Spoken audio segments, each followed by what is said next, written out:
Around 6 months ago, me and some buddies who had just recently moved from Austin to Dallas decided to check out a new church. And funny enough, one of my roommates ended up doing a quick Google search of this church before we went, and he said that there were some red flags on the website. What's wrong with it? Like, what's the big deal? He's like, yeah, they got this male pastor, good, but his wife is also a co-pastor.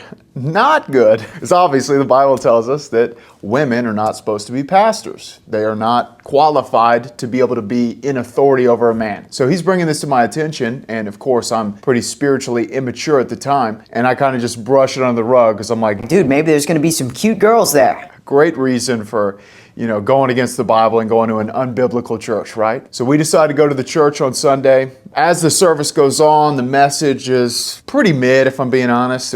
I think it was something about like how Jesus wants you to have more friends, or like how to have a good community, and God wants you to have fellowship and not be alone, which is true, but I wanted to get into some meat in that sermon, but unfortunately they didn't. But the service is about an hour, it ends, and then me and my buddies are kind of talking in a little circle. He's asking us how we enjoyed the service, and we're kind of just BSing about random stuff, working out, business, that kind of stuff. And 3 girls end up coming up to us that apparently had already known one of our buddies who lived in Dallas for a long time. And so we start chatting with them.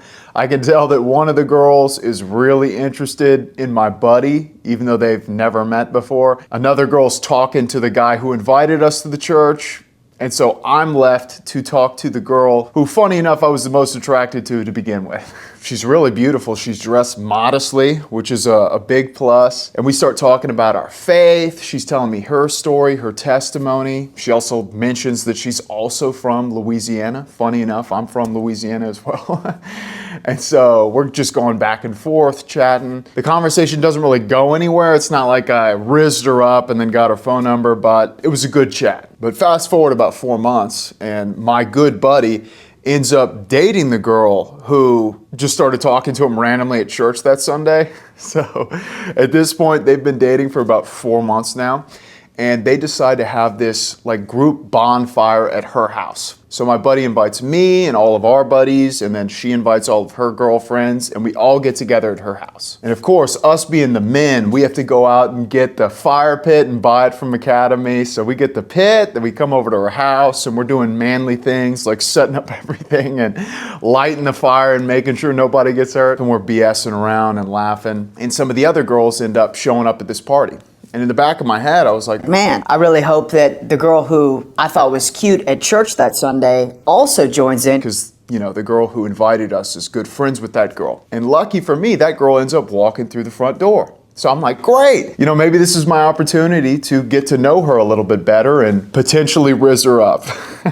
Right. As the girls are coming in, they're going outside, and we follow them outside, and we're trying to find spots around the fire because we had set up chairs around the pit, the fire pit. And I'm thinking to myself, I got to get close to this girl because I actually want to get to know her better. But unfortunately, she ends up sitting down with one of her friends, and then I'm to the right of the friend. And the girl that I'm interested in doesn't really make any effort to talk to me. So I'm thinking, I guess I'll just try and get to know her friend because this girl's not even looking at me. So I start talking to her friend, and at first the conversation's going pretty well. I'm asking her questions about where she's from, how long she's been in Dallas, how's her walk with Jesus, and we're having a good back and forth, but I can tell as I continue to ask more questions, not like I'm interrogating her like a socially awkward guy, like I'm adding in, my 2 cents, but I'm continuing the conversation to get to know her better. I start to notice that her responses to my questions are getting more and more dry. She cares less and less as the conversation is going, so I can tell that she's not interested in me for whatever reason. And so I kind of just let the conversation die off. And in the back of my head, I'm like, you know what, this kind of sucks. Not only is the girl that I'm interested in not giving me any attention or really looking at me at all, the girl who's friends with her just kind of made me look like a clown in front of these random people. Probably within 10 minutes of the conversation dying off, the girl that I was interested in and this other girl end up leaving. I think they had someone call them or they just had to go for whatever reason. So they leave, And the night continues on. It ended up being a pretty good night. We just sat around the fire and told stories and made each other laugh. But overall, like nothing really came of the night in terms of like me meeting any girls that I was, particularly interested in or anything like special happening. It was kind of just like any other night of hanging out with friends. But fast forward another 3 months, and I'm talking to my good buddy and his now girlfriend, and she looks at me and she's like, hey, you're never gonna guess, but the girl that you were interested in actually thinks that you're pretty cute too. And funny enough, like the night of the bonfire, she was interested in you and wanted to get to know you better, but you started talking to her friends, so she thought that you weren't interested in her.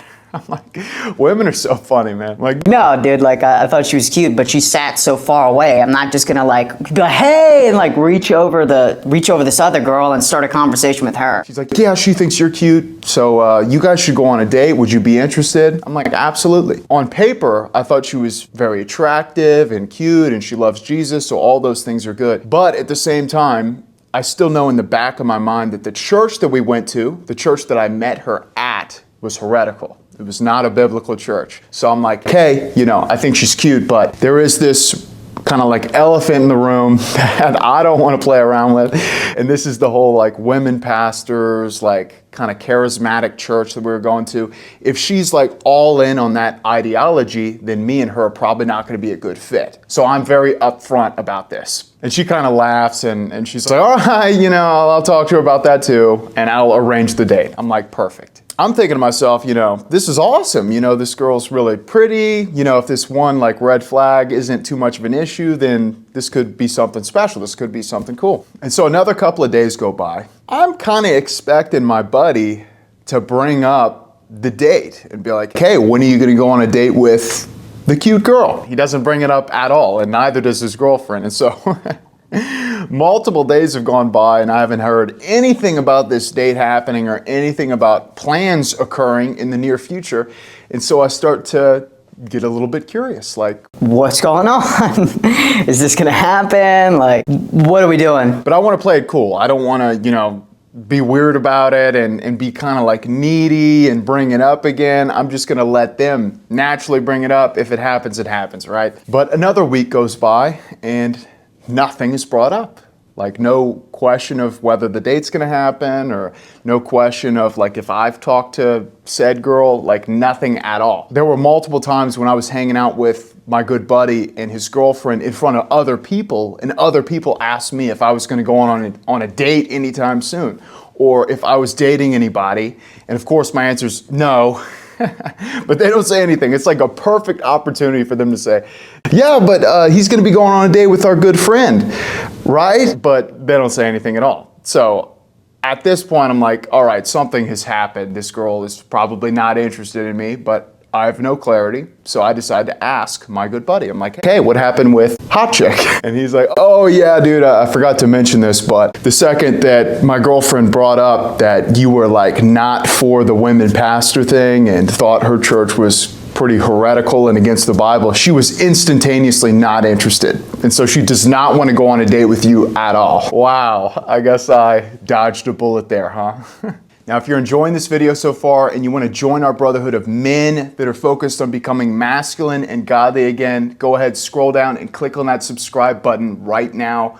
Believe me, it supports this channel more than you know. So thank you if you did that. Now back to the video. Now, what I need you to understand, bro, is one of the biggest red flags that a lot of guys overlook in especially Christian women is this like undercover feminist, like boss babe, Jezebel spirit that a lot of these women have, where not only have they been deceived into a false ideology or a false Christianity, they also are unwilling to be changed in their theology. And they're very combative, like very, I'm not gonna listen to you. I'm not gonna listen to any authority. My way is the right way. My way is the highway. I don't care about anything. I can make my own decisions. I'm a boss babe. And not saying that this girl did that, but there are a lot of women out there that do have this like undercover feminist spirit. Deep down, they really have no respect for men because they've been preached to and taught that they are at an equal level with men in terms of authority within the church. right? Women can be pastors, women can do anything that men can do.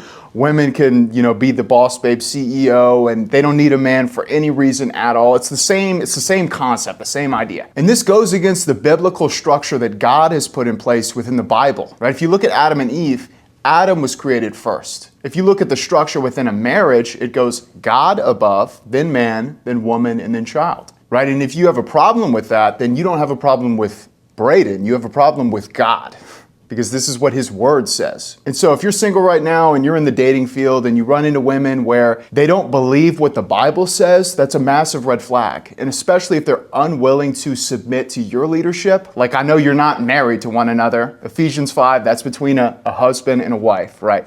But in the courting phase, if she's unwilling to be led, especially if her ideology is off, then the relationship is never gonna work. Because if you're not just thinking with your wiener and you're thinking logically with your head, you're going to think, oh, well, if this continues and we get married and we have to raise a family and we believe two completely different gospels or two completely different versions of Christianity, then how are we going to raise our kids? If I say women can't be pastors and then my wife says, no, they can, Johnny. Your dad's deceived. He's wrong. The kid's going to be confused. And the kid's not going to know who to believe or what is the truth. That's problematic, right? And that's going to cause a lot of arguments within your relationship because you're constantly going to be fighting your wife and having all these arguments about theology. Instead of dealing with all that BS, you need to simplify things and instead find a woman who agrees with your theology. It's very simple. 2 Corinthians 6:14, do not be unequally yoked with unbelievers. Anyone who has a different ideology than you is out the window. You shouldn't even entertain the idea of dating them because it would never work. Also, you need to stop settling in your dating life. You need to stop settling in your life in general. A lot of you are susceptible to this mentality where things are not happening in your life as quickly as you would like them to. Like, you want this new job or a promotion, or you want the hot girlfriend, but nothing's really happening, at least on the surface.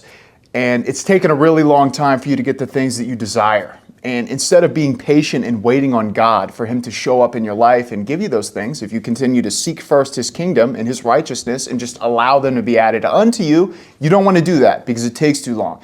And so you start to take things into your own hands. You're like, God's not listening to me. God doesn't care about me. I'm just going to figure this out myself. I'm going to force myself into the new job or the new promotion, or I'm going to force myself into this relationship because God's not showing up as quickly as I would like him to. That is a recipe for disaster. You're forcing yourself into a position where you're settling because it's oftentimes not the job position that you actually want. It's just the one that's in front of you. Or it's not the girl that you actually want to be with. It's just the one that's right in front of you. That's a mistake, man. And it's immature. You need to realize that the best things in your life oftentimes take time. And if it's not right there in front of you at this moment, it simply means that you're not ready for it, especially whenever it comes to women. A lot of you idolize relationships and getting that girl who's beautiful and loves Jesus and has all the traits and the qualities that you want. But at the same time, you haven't done the work to be worthy of dating her or meeting her in the first place. So if you're single right now and you don't have any options and you feel like you're really struggling in your dating life, it's okay. Instead of focusing all your time and your attention into dating and finding the girl or trying to force relationships, you need to think back on yourself and improve yourself as a man and strengthen your relationship with God. Prioritize the things that are actually important. You don't even need to worry about red flags and green flags. You need to read your Bible, man. If you seek first God's kingdom and his righteousness, I promise you, he's going to add the things that are in alignment with his will into your life. You're not even going to have to stress or white knuckle any of it. It's just going to happen naturally. If you want to learn more about how to improve your dating life as a Christian man, go ahead and click on this video. I hope that you enjoyed today's video. I hope that God blesses you, bro, and I'll see you in the next one. Peace.